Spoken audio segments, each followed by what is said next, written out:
sitting on my doorstep, the people's passing by. They're coming back from getting wrecked. Everybody's high. Saturday night, what a bitch, laying on the lawn. The morning comes to bring the switch after the buzz is gone. Hello, everyone, and welcome to another episode of Addictions, the podcast about addictions. I'm your host, David Wagner.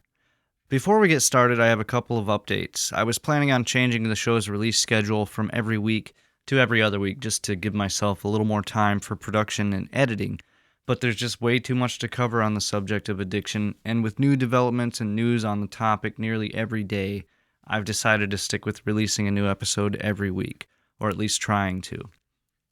Also, if you have not yet done so, be sure to check out our website at www.addictionspodcast.wordpress.com. From there, you can listen to all of the previous episodes of the show, find detailed notes for each episode, and much, much more. And if you really enjoy the show and want to help support what I'm doing, visit www.patreon.com/addictions. That's patreon.com/addictions to learn more. My guest this week is Leanna Olbinski. Leanna lost her father to addiction, and she is currently in the process of publishing a series of letters between herself and her dad. I spoke with Leanna about addiction, and her story is incredibly touching.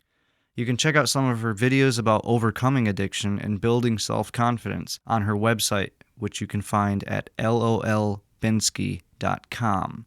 That's lolbinsky.com. Without further ado, let's listen to the conversation that she and I had.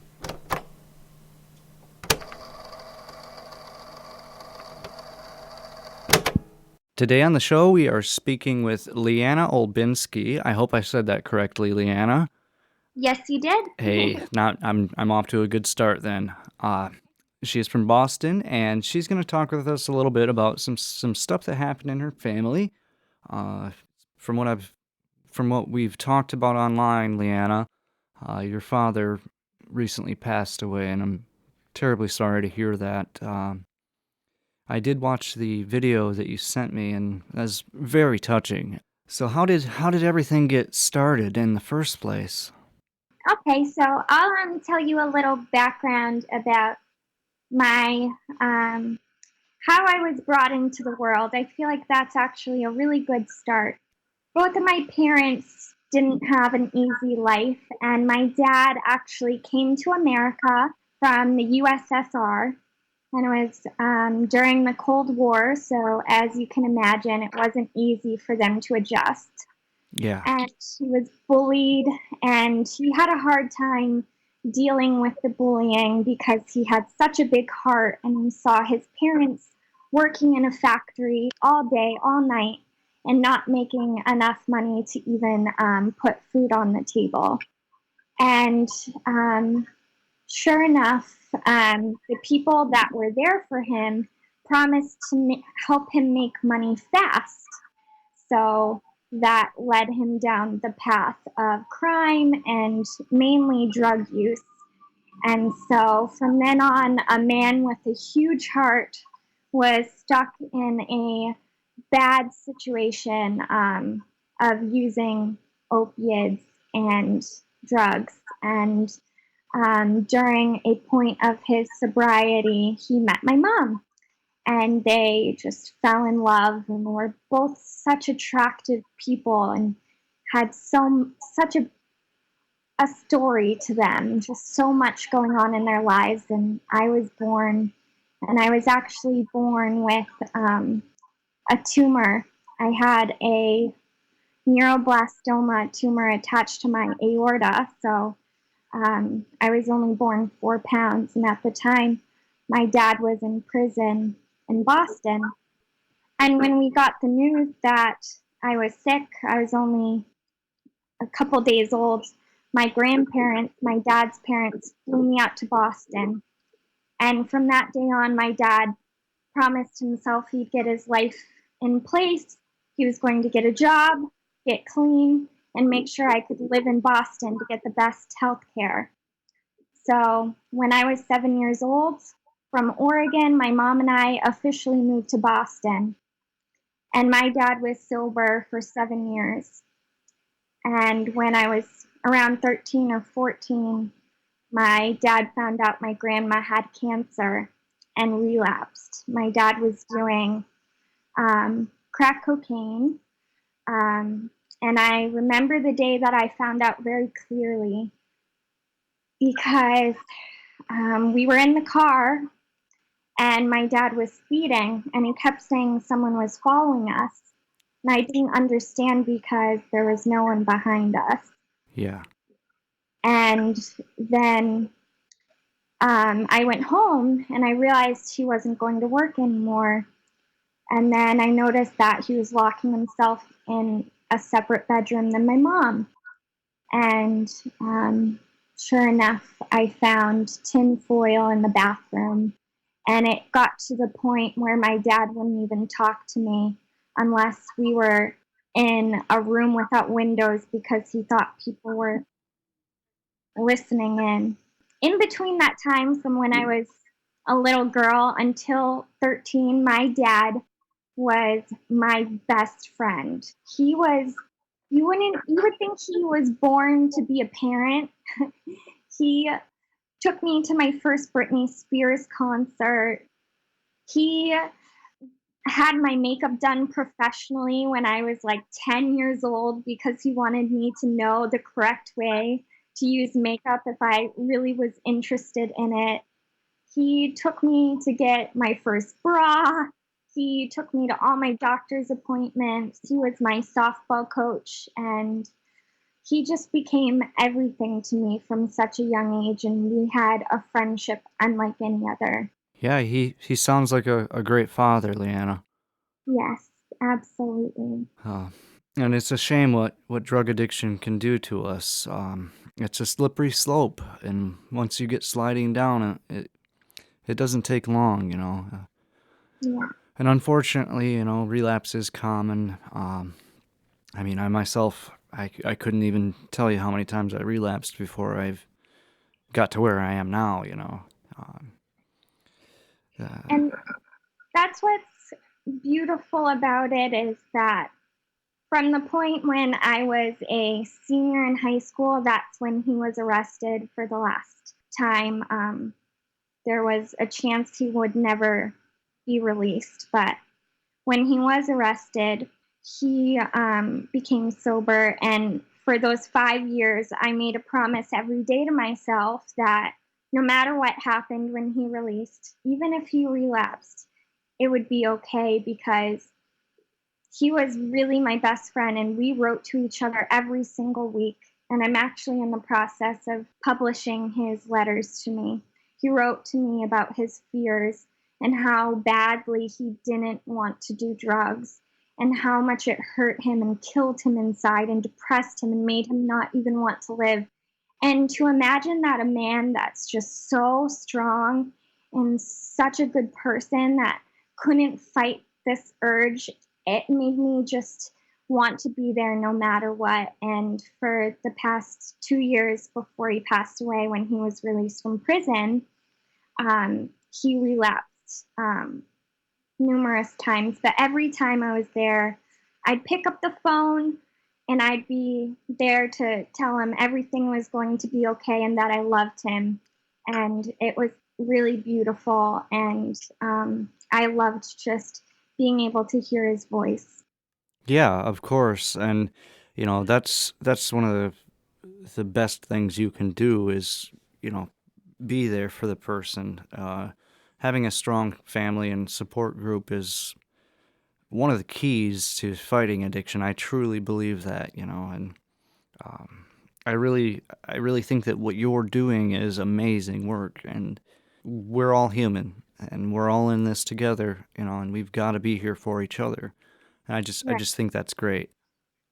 Yes, yes. He always told me that if you're treating people that treat you well, good, that doesn't define who you are. It's treating people that can't help you well that really shows what kind of person you are.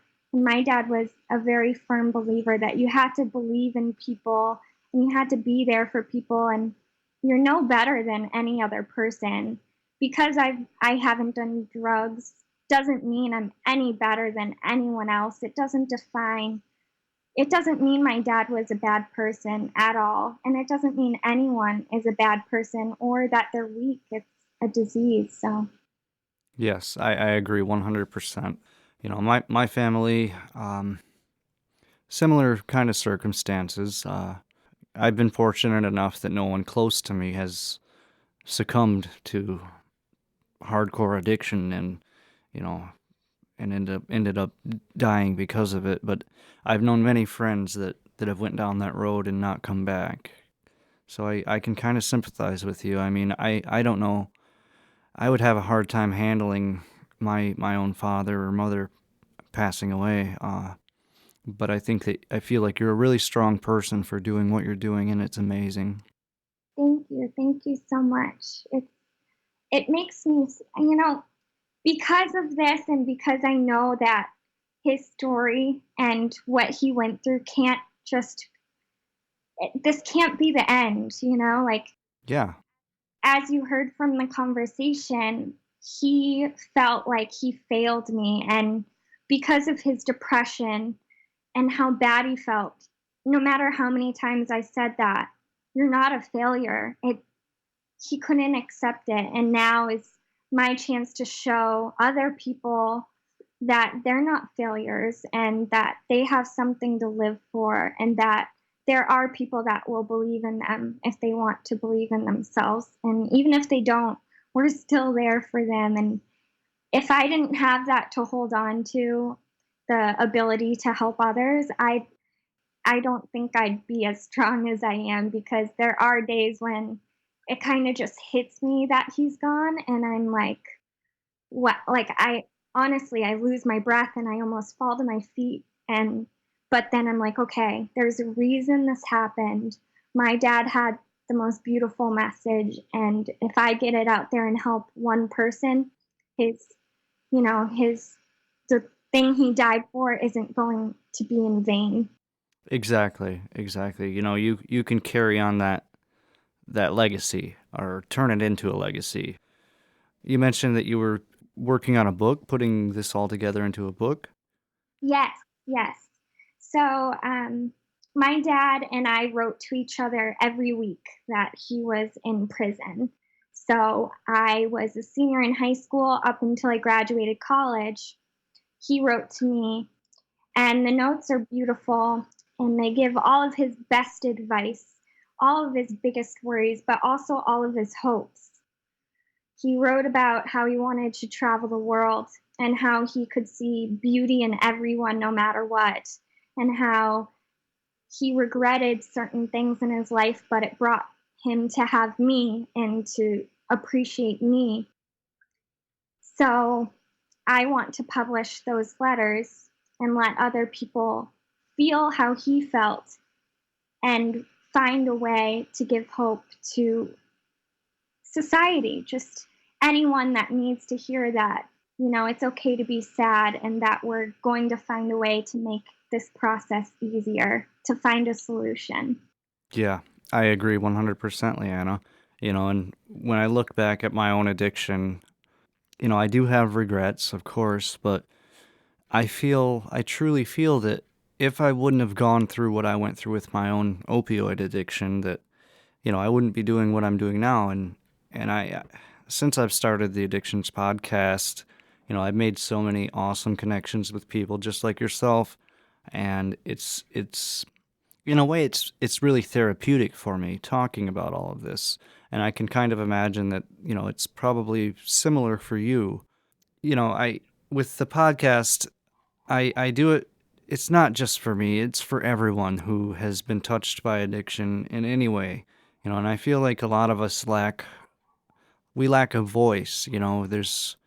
And I just wanted to provide an outlet for people to talk about these types of things. Um, And Right. since I've begun doing this, like I said, I've made all these awesome connections and I've talked to people all over the world. And so, really, if I hadn't gone through the addiction, I wouldn't be the person that I am today, Right. if that makes any sense. Yes, that absolutely makes sense. Yes.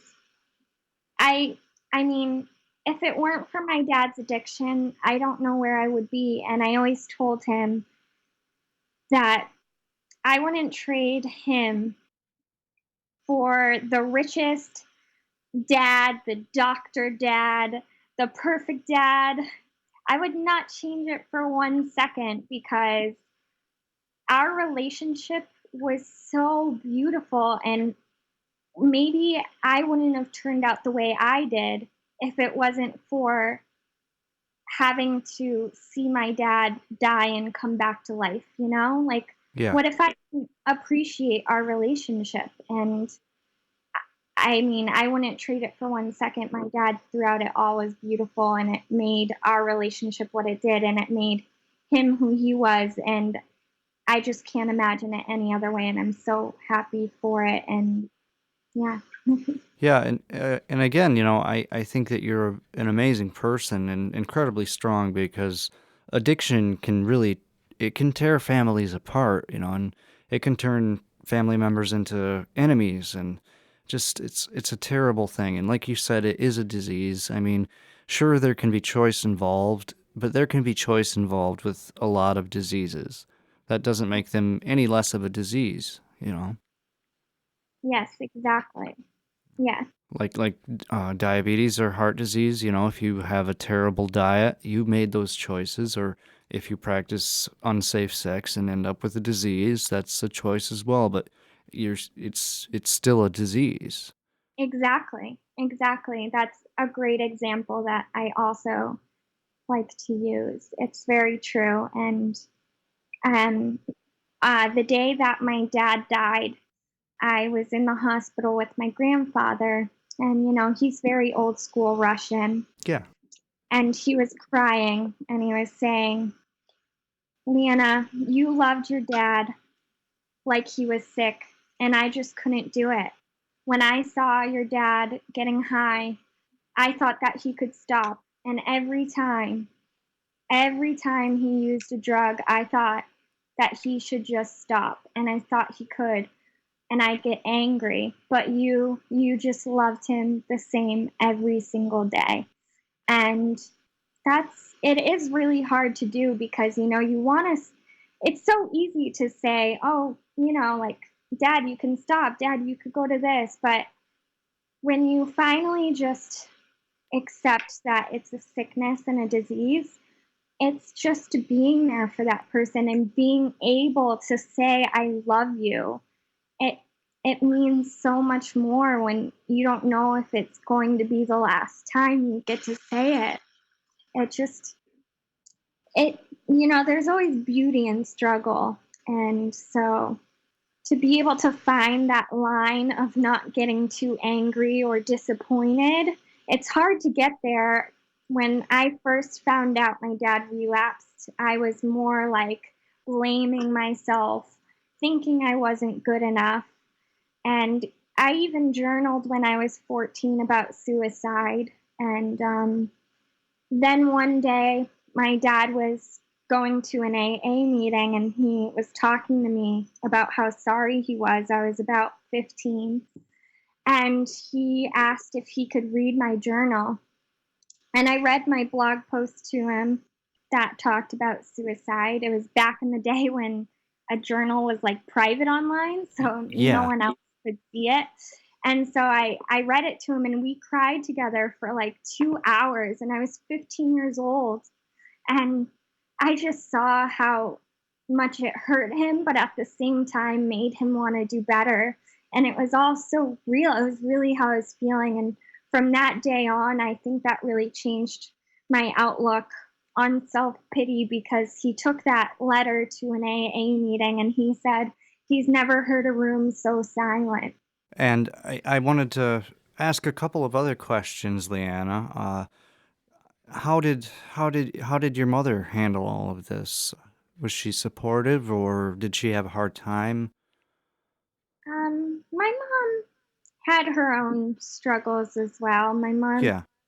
My mom is a recovering alcoholic and is struggling a bit with um, taking medication. She's really sick, so the medication is prescribed, but she's going through a lot. She has a lot of back pain, and she can barely walk now. Um, Oh, it was really hard for her because it was just like the misery loves company kind of beautiful storm with my parents, one addiction feeding off of the other.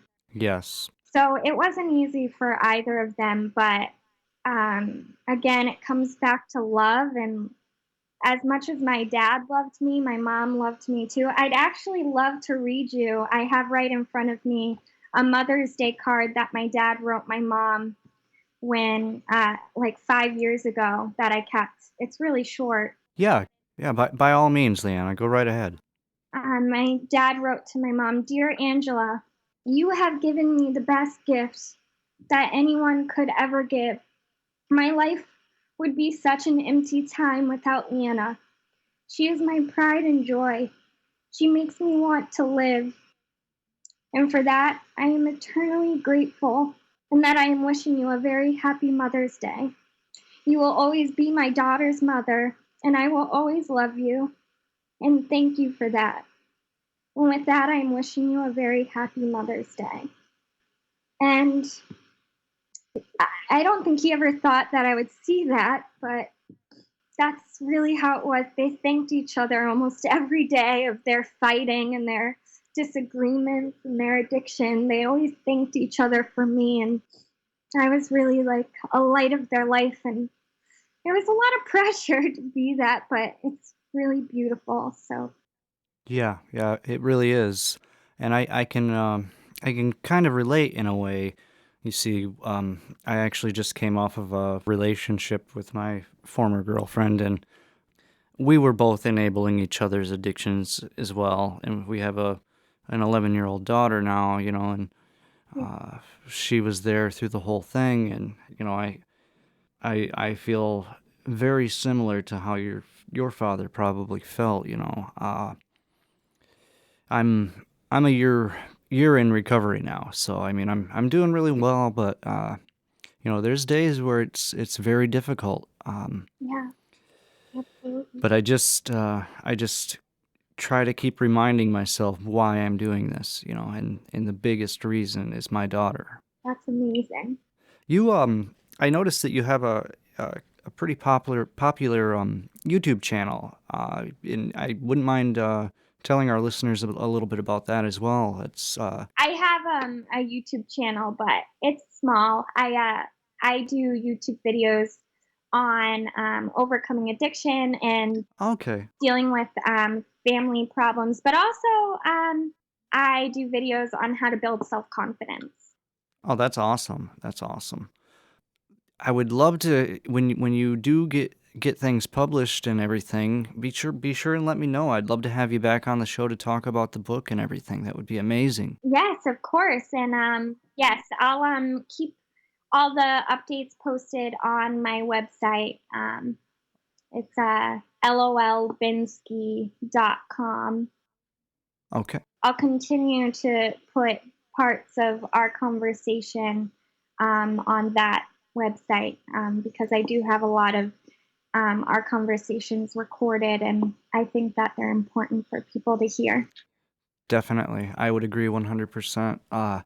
Also, I'll definitely put a link up on the Addictions Podcast webpage and our Facebook page so that our listeners can check all of that out. The internet is an amazing thing. It really is. It really is. There's so much to put out there. We got to get it out there. Well, that's another reason I started this podcast was, there's a lot of just misinformation out there about addiction and drug addicts, Right, uh, and it almost dehumanizes people right. to a point that it's just not fair. We're all human, and people make mistakes, and these things happen. Yeah, no one deserves to feel that they're unwanted and so like the way my dad felt. I just, no human should ever feel like that. Yeah, I agree, Leanna. I really appreciate you coming on the show today, and I'd love to talk to you in the future about this too. Awesome. Thank you so much for having me on the show. I had so much fun chatting with you. Hey, anytime, Leanna, and keep your head high. You're doing great things. It's amazing. Thank you so much. Thank you. All right. Bye bye. That was an amazing conversation. Again, I want to thank Leanna for being on the show and speaking about her father, and she really makes a great point. We are all human, and just like she said, no one deserves to be left out or feel unwanted or unloved because they are in active addiction or have had an addiction in the past. In fact, it is my opinion that through great struggle, we often learn the most about ourselves. We've all heard the saying before, what doesn't kill you will only make you stronger. Thanks so much for listening. You spent your money freely, then you smashed your only car. You aren't what you are really. You missed it by so damn far. Your head feels like it's in a blender, and you hate to see the dawn. Your stomach says return to sender after the buzz is gone.